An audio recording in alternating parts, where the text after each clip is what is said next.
Tes. Oke, suara gue kedengeran. Oke, selamat pagi, siang, sore, malam teman-teman.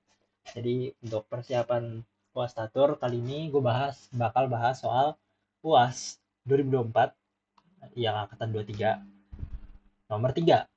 Nah, ini soalnya adalah tentang gaya gesek dan distribusi normal. Sebenarnya ini soal nggak terlalu susah ya, agak simpel soalnya. Nah, jadi soalnya ini adalah dua balok bla bla bla memiliki berat masing-masing 1.800. Dan ini masing-masing ya. Betul ini record kan? Oke. Nah, terus kedua balok bla bla bla, apakah balok dalam kondisi setimbang? Jadi pertanyaannya, dengan dia kondisi kayak gini, baloknya setimbang atau dia bakal airnya ini bakal eh, mendorong baloknya sampai jatuh gitu doang. Oke. Kalau kayak gini, kalau soal tipe kayak gini, yang harus dilakukan adalah kita tinjau dari benda yang paling gampang dulu. Karena ini hitungannya ada dua benda, ya kan? Benda satu, balok satu, sama balok dua. Jadi kita pisah. Jangan jadiin satu sistem karena ya baiknya sih dipisah ya. Nah, kita anggap aja yang ini tuh balok atas dan yang ini balok bawah. Oke, berarti yang pertama kita tinjau balok atas dulu ya. Karena kalau kita langsung tinjau balok bawah kan balok bawah itu em, dipengaruhi oleh balok atas. Jadi lebih baiknya balok atas dulu yang nggak dipengaruhi apa-apa gitu. Jadi pertama kita tinjau balok eh, atas. Oke. Jangan lupa ya DBB-nya eh, diperhatikan takutnya ada yang salah naro-naro naro apa naro-naro gayanya. Kalau pertama di sini ada gaya beban taruhnya di tengah, jangan kalian taruh di sini ataupun di sini ataupun di sini karena itu nanti ada kemungkinan bakal disalahin sama pengoreksinya.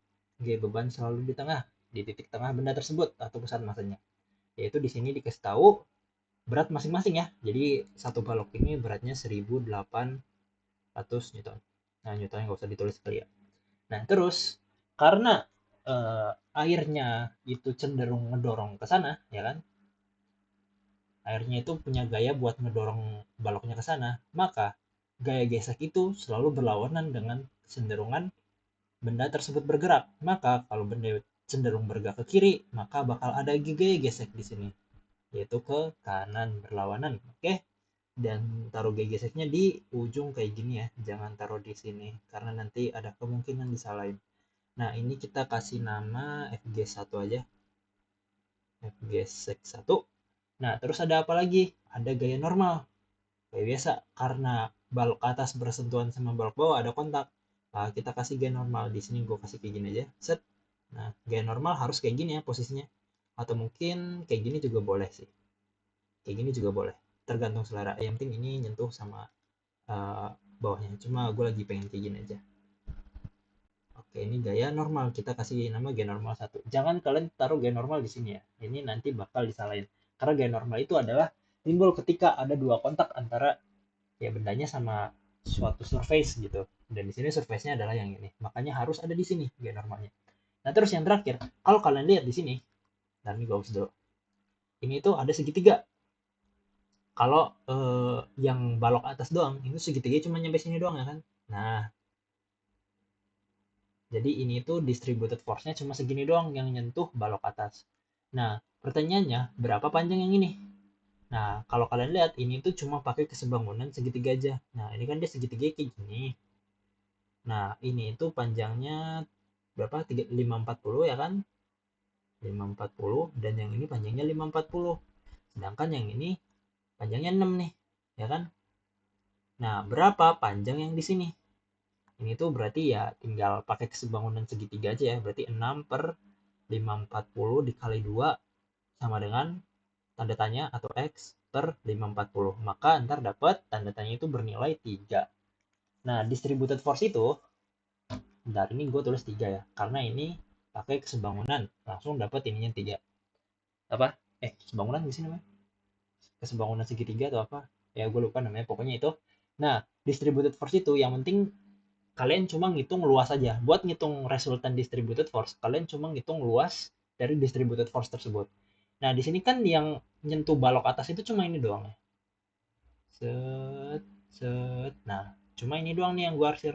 Berarti kalian cukup menghitung nilai luas dari segitiga ini. Yang mana tingginya udah dikasih tahu 3 dan panjang dari sini udah dikasih tahu 540. Nah, perlu digarisbawahi juga di sini itu dia satuannya Newton per milimeter. Dan ini satuannya udah benar milimeter.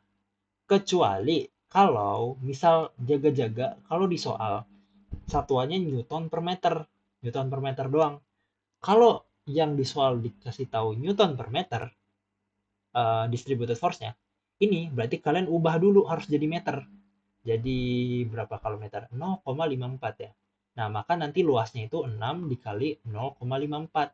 Ini kalau misalnya ininya Newton per meter, berarti luas yang ini, luas yang diarsir ini 0,6 kali 0,54. Tapi karena ini satuannya milimeter dan ini udah milimeter juga, dan ini udah milimeter juga, maka kalian nggak perlu ubah. Berarti ini luasnya itu adalah 540 dikali 3, sorry, tingginya 3 bagi 2 ya, jangan lupa ini luas segitiga. Sorry, tadi gua kelupaan bagi 2. Nah, gitu. Jadi ini kita gambar ya di sini di DBB, jangan lupa kayak gini gambarnya. Terus bikin garis-garis, gak usah banyak-banyak, yang penting mewakili aja. Nah, terus kita bikin resultannya. Seperti biasa, kayak di kelas-kelas, resultan segitiga itu 2/3, sepertiga dari sisi yang panjang ini. Berarti ada di sini. Nah, ini resultannya. Dibikin garisnya putus-putus ya, biar menandakan itu tuh resultan. Nah, ini kita pakai apa? Namanya apa ya? F air deh, F air. F air 1. Nah, ada lagi nggak? Nggak ada ya, cuma itu doang. Jangan lupa acuan sumbunya. Sumbu X sama Y-nya ke atas, ke kanan sama ke atas. Oke. Nah, berarti kita tinggal ya hitung-hitung aja kayak biasa. Sigma Fy sama dengan 0. Nah, Fy ada apa aja? Ada N1, langsung aja ya go ini. N1 sama dengan 1800. Nah, kita langsung dapat G normal 1 sama dengan 1800. Lalu sigma Fx sama dengan 0. Nah, sigma Fx itu berarti ada apa aja sih? F gesek, F gesek, F gesek 1 ya. Yang ini sama dengan F air 1. Nah, F geseknya perlu digarisbawahi, jangan kalian ubah. Kalau kayak gini, kalian jangan ubah F geseknya jadi gaya normal dikali mu statik atau kinetik. Kita masih pakai F geseknya dulu. Kita hitung F geseknya itu berapa. Jangan kalian ubah. Kenapa? Jangan diubah. Nanti kalian tahu. Pokoknya sementara jangan diubah. Itu buat ngecek geraknya. Jadi sebenarnya kan kita mau tahu nih, sebenarnya balok ini itu dia bakal kedorong ke sana atau bakal tetap setimbang kayak gini sih diem. Nah, kalau kayak gitu caranya adalah F geseknya jangan diubah dulu jadi gaya normal dikali mu statik. Tapi kita hitung dulu nilainya berapa. Nah, F airnya itu adalah yang luas ini ya kan, luas segitiga ini yaitu 540 dikali 3 per 2. Nanti dapat F geseknya adalah sekitar berapa ini? 810. Oke. Nah, ini adalah F gesek yang dialamin oleh balok ini, yaitu yang di sini nih, ya kan?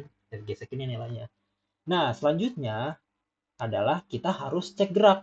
Apakah apakah balok ini dia itu bakal kedorong atau tetap diem.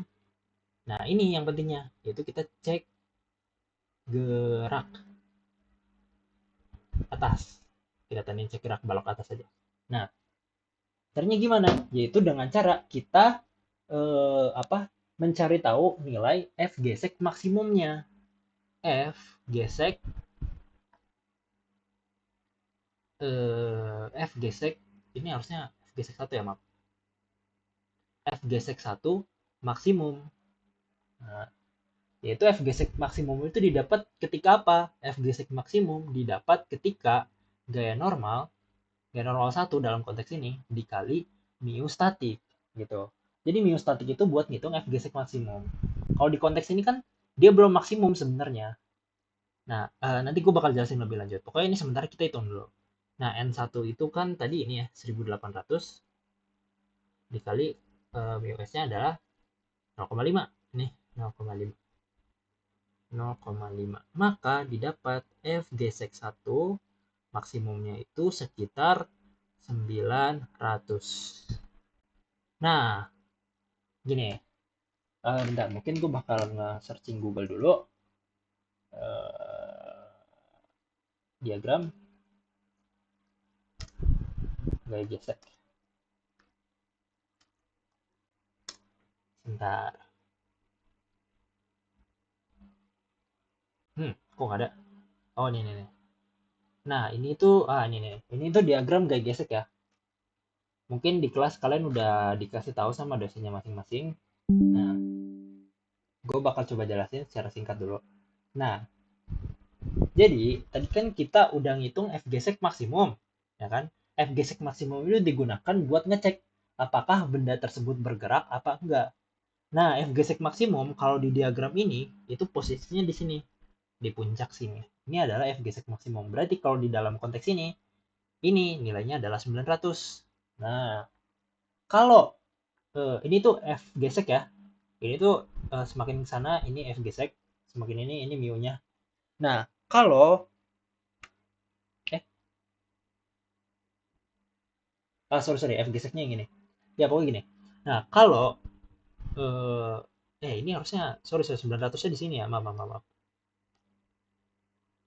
900. Nah, karena kan F-nya yang di sini. Ini tuh apa sih anjir? Ya pokoknya gitulah. Ini tuh aduh ini yang 900 yang mana dah? Bentar ya. Mungkin gue coba cari diagram yang lain. Ini apa? Friction force pushing on book.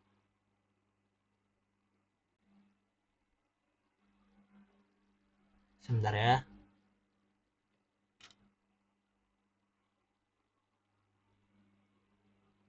Nah, nih kita pakai yang ini aja. Sebenarnya nggak apa-apa sih pakai yang itu sih. Ya gini aja lah. Pokoknya ini itu nilainya 900 kan. Nah, eh, eh,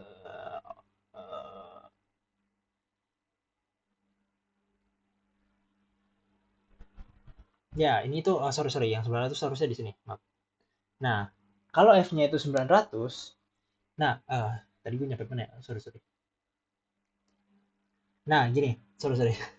Kalau nah, jadi F gesek maksimum itu dipakai buat dia ngecek apakah benda tersebut bergerak apa enggak. Nah, ini kan kita udah tahu nih F gesek maksimum itu di sini. Di sini. Nah, berarti nilainya itu adalah 900. Berarti nilainya di sini 900. Nah, kalau gaya gesek melebihi 900, yaitu kalau misalnya di sini, ini itu 1000, maka benda tersebut akan bergerak. Pokoknya kalau udah melebihi batas gesek maksimum, dia itu bakal bergerak.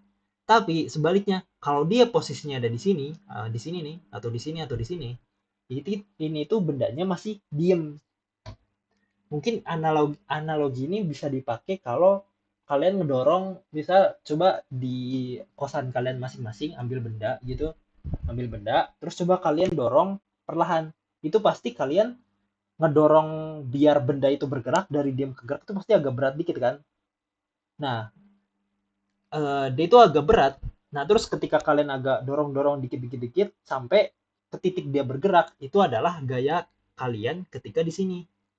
Nah, terus pas bendanya udah bergerak, yang tadi kalian dorong nih, dari diem pas udah bergerak, tiba-tiba gaya yang kalian keluarin tuh lebih kecil gitu daripada yang kalian keluarin buat ngegerakin benda dari diem ke gerak. Jadi, ketika kalian ngedorong benda, pasti lebih susah ngedorong dari diem ke gerak daripada ngepertahanin gaya tersebut bergerak gitu. Nah, fenomena ini yang disebut F gesek maksimum, yaitu di sini. Gaya yang diperlukan untuk menggerakkan benda tersebut. Makanya di sini lebih puncak. Nah, kalau benda udah bergerak, maka gaya yang kalian perlukan itu di sini lebih kecil daripada gaya yang kalian perlukan buat ngegerakin benda tersebut gitu loh. Nah, makanya grafiknya kayak gini. Di mana yang ini itu pakai Miyuka. Nah, cuma kan Miyuka di sini nggak dipelajarin ya karena kita ya sigma F sama dengan 0. Kalau Miyuka nanti M kali A ya di fisika. Nah, makanya jadi 900 ini adalah batas, di mana kalau gaya gesek yang di sini melebihi 900, ya kan, melebihi 900 di sini, maka benda tersebut akan bergerak. Tapi kalau gaya geseknya kurang dari 900, yaitu di sini, maka benda tersebut masih diem karena gaya yang kita keluarkan masih kurang gitu. Nah, nah, di konteks ini gaya geseknya itu ada di nilai 800. Itu ada di, mungkin gue bisa bilang di sini. Nah, 810. Karena bendanya ada di sini sebelum di titik maksimum, maka benda ini itu diam. Jadi kita bisa simpulin karena F gesek 1 maksimum lebih besar daripada F gesek 1, maka balok akan diam. Nah, berarti baloknya bakal diem. Kecuali kalau kalian ngitung-ngitung-ngitung ternyata dapatnya itu 910 gitu. Nah, 910 kan posisinya ada di sini nih, ya kan? Di sini 910. Ini 900 ya. Nah, berarti dia itu ada di sini nih. Nah, berarti kalau udah melewati titik ini, dia itu bakal bergerak. Kalau FG-nya 910, dia itu bakal bergerak. Cuma kan tadi kita dapatnya 810 ya. Mana-mana. Nah, 810. Jadi 810 ada di kiri, maka dia bakal diem gitu. Nah, kita udah dapet nih balok atas itu diam. Sekarang kita tinjau balok bawah. Tinjau balok bawah. Oke. Gambar ya kayak biasa. Berarti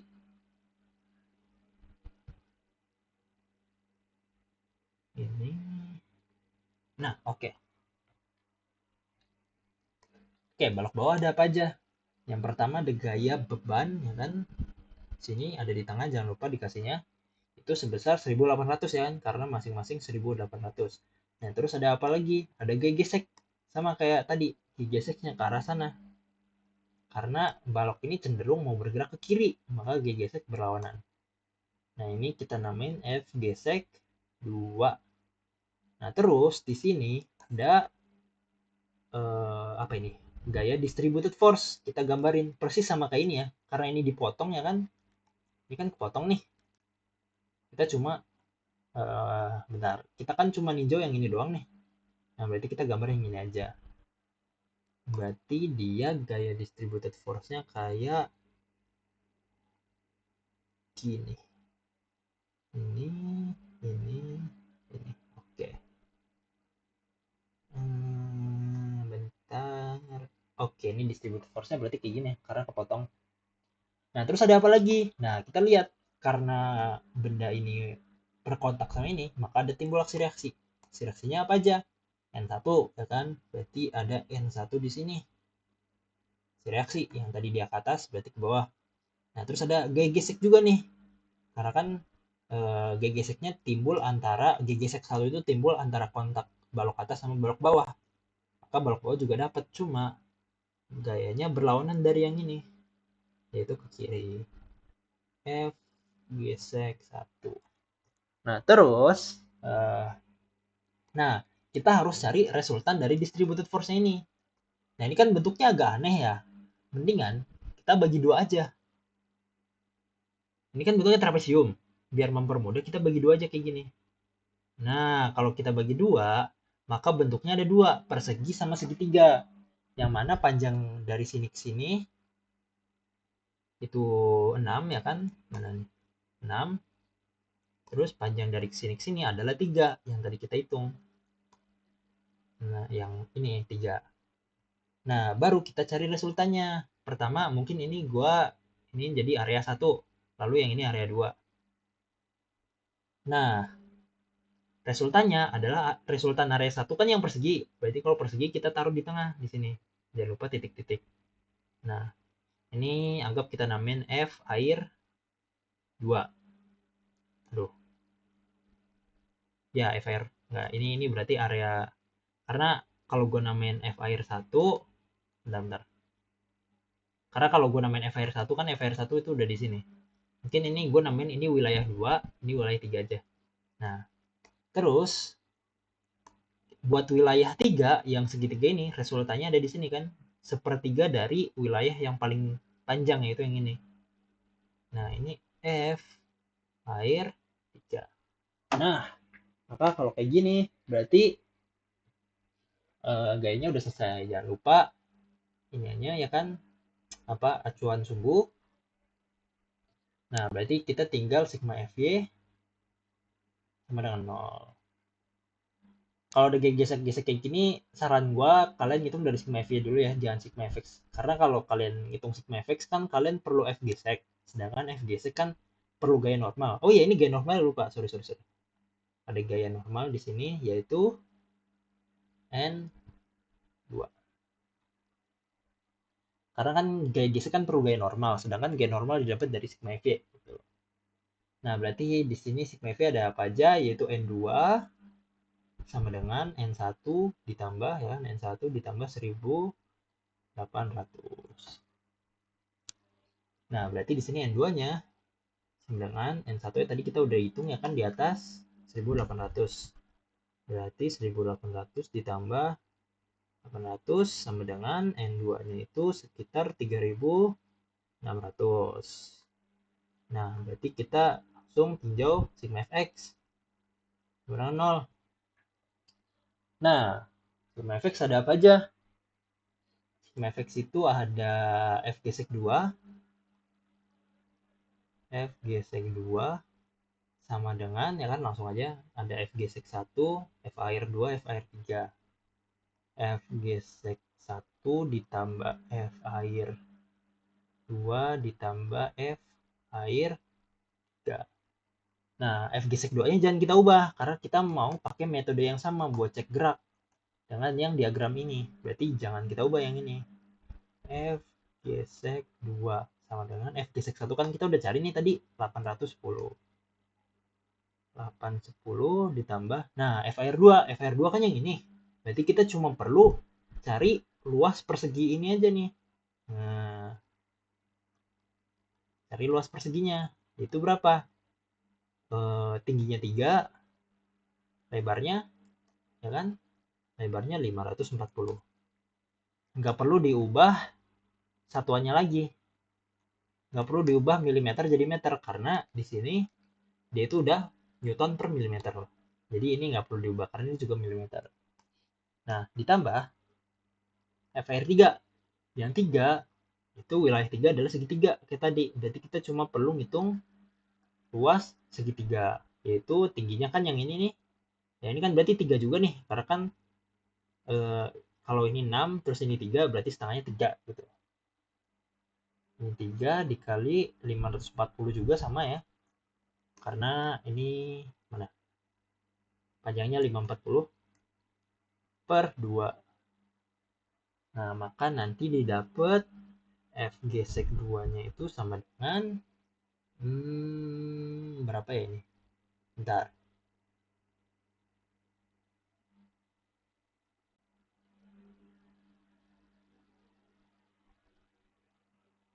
Bentar gue kalkulator dulu ya. 810 ditambah 3 kali 540 ditambah 3 kali 540 bagi 2. 3240.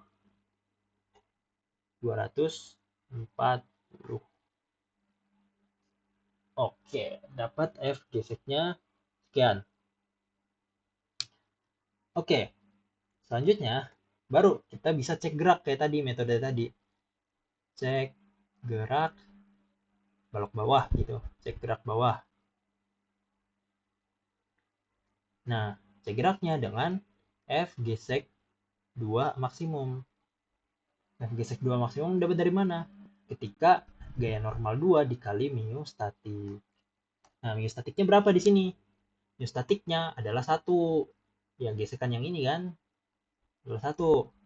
Jadi, N2-nya kan ini 3600 dikali 1. Maka F gesek 2 maksimumnya itu sama dengan 3600. Nah, sama kayak tadi yang ini.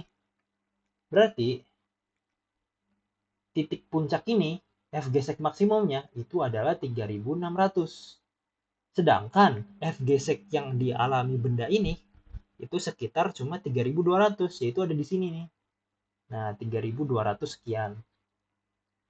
Nah, karena dia ada di kiri ya kan, di kiri dari titik puncak atau maksimumnya, makanya dia bakal diem. Kecuali kalau dia itu ada di kanan, misalnya 4240 di sini nih. 42 bla bla bla. Berarti dia itu bakal bergerak. Cuma karena dia ada di kiri, berarti dia bakal diem. Berarti kita bisa simpulin bahwa karena F gesek 2 maksimum lebih besar daripada F gesek 2, maka balok akan diam. Nah, kita udah bisa tahu nih jawabannya. Balok atas diam ya kan yang ini, terus balok bawah juga diam yang ini. Nah, karena dua-duanya diam, berarti kondisinya setimbang. Nah, berarti kita bisa tulis di sini karena balok atas dan bawah diam, maka sistem akan setimbang. Oke, berarti ini jawabannya setimbang. Sip, gitu aja buat UAS 2024 nomor 3. Gak terlalu susah sih gue lihat soalnya. Ya, kalau ada yang nanya mungkin bisa line gue aja atau mungkin apa. Mohon maaf kalau salah respon dan mohon maaf kalau gue ada salah. Ya udah, oke, thank you.